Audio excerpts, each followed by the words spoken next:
Okalar qaranglar, zo'r joy chiqyapti. Nazarbek harakat. Tunnelli mostdan taxminan 7-8 metr kirganingizda Sapura magazindan shunday o'tiladi. Sadaki yetmasda. Mana shu ro'paradagi xonadonimiz sotilyapti. 3 sotuv, 5 ta xona. Oshxona, ichida sanuzuli bor, podvallariga bitta bor xonadon bo'lyapti. Birinchi liniyada joylashgan xonadon bo'lyapti. Ichlarini ham bitta obzor qilib ko'rsatamiz. Qani ketdik. Taxminan katta ko'chadan bir 20 metr mana yo'lga bo'ylab kirilyapti. Ko'ryapsizlar, xonadonimizni juda ham chiroyli, fayzli xonadon ekan. Xudo xolasa, endi kimgadir ma'qul bo'lsa, nomerni qoldiramiz.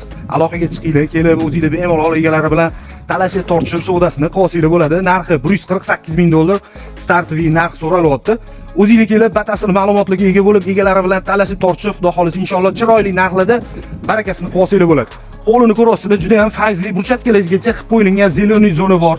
Bu yerda hammom, hojatxona, oshxona, ichkarida asosiy binoda 5 ta xona bo'lyapti. Bemalol yana o'zingizlar kelsanglar, batafsil ko'rib, ma'qul bo'lsa, chiroyli narxlarda barakasini qilsa bo'ladigan joylari bo'lyapti. Xudo xolasa, video davomida xonadonni ham bitta ko'rasizlar.